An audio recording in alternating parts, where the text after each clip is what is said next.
श्री परमात्मने नमः। श्रीमद्भगवद्गीता अथ पंचदशोऽध्यायः।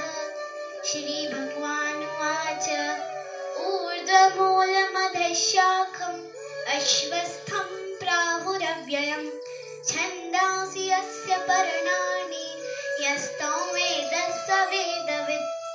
अधश्चोर्ध्वं प्रसृता तस्य शाखा गुणप्रवृद्धा विषयप्रवालाः। अधश्च मूलाननुसन्ततानि कर्मानुबन्धीनि मनुष्यलोके। न रूपमस्येह तथोपलभ्यते नान्तो न चादिर्न च सम्प्रतिष्ठा। अश्वस्थमेनं सुविरूढमूलम् असङ्गशस्त्रेण दृढेन चित्वा ततः पदं तत्परिमार्गितं यस्मिन् गता न निवर्तिन्ते भूयः तमेव चाद्यं पुरुषं प्रपद्ये।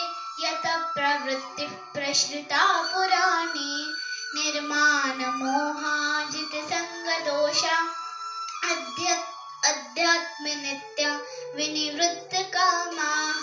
द्वन्द्वैर्विमुक्ता सुखदुःखसंज्ञैर्गच्छन्तमूढा पदमव्ययन्तत्।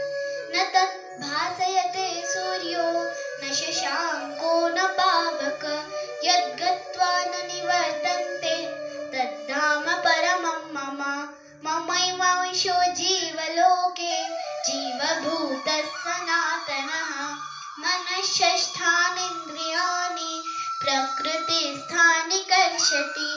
शरीरे यदि वाप्नोति यच्चाप्युत्कामतीश्वरः गृहीत्वैतानि संयाति वायुर्गन्धानि वाशयात्। श्रोत्रं चक्षुस्पर्शनं च रसनं घ्राणमेव च। अधश्चायं मनश्चायं विषयानुपसेवते। उत्क्रामन्तं स्थितं वापि भुञ्जानं वा गुणान्वितं। विमूढानानुपश्यन्ति पश्यन्ति ज्ञानचक्षुषः। यतन्तो योगिनश्चैनं पश्यन्त्यात्मन्यवस्थितं। यतन्तो योगकृतमानो नैनं पश्यन्त चेतसः। यदादित्यगतं तेजो जगद्भासयतेऽखिलम्। यश्चन्द्रमसि यच्चाग्नो तत्तेजो विद्धि मामकम्। गामाविश्य च भूतानि धारयाम्यहमोजसा। पुष्णामि चौषधी सर्वास् सोमो भूत्वा रसात्मकः। अहं वैश्वानरो भूत्वा प्राणिनां देहमाश्रितः। प्राणापानसमायुक्तः पचाम्यन्ने चतुर्विधम्।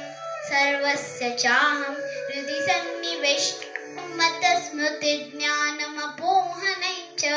वेदैश्च सर्वे रहमेव वेद्यो वेदान्तकृद्वेदविदेव चाहं।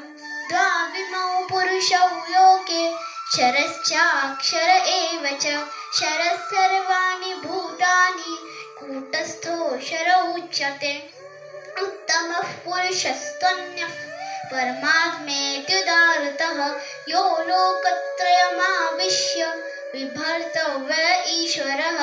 यस्माक्षरमतीतोऽहम् अक्षरादपि चोत्तमः।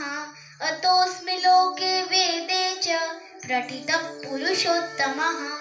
यो मामेवमसम्मूढो जानाति पुरुषोत्तमं स सर्वविद् भजति मां सर्वभावेन भारतः। इति गुह्यतमं शास्त्रम् इदमुक्तं मया नघ। एतद्बुद्ध्वा बुद्धिमान् स्यात् कृतकृत्यश्च भारतः। ॐ तत्सदिति श्रीमद्भगवद्गीतासु उपनिषत्सु ब्रह्मविद्यायां योगशास्त्रे श्रीकृष्णार्जुनसंवादे पुरुषोत्तमयोगो नाम पंचदशोऽध्यायः। ॐ श्रीकृष्णार्पणमस्तु।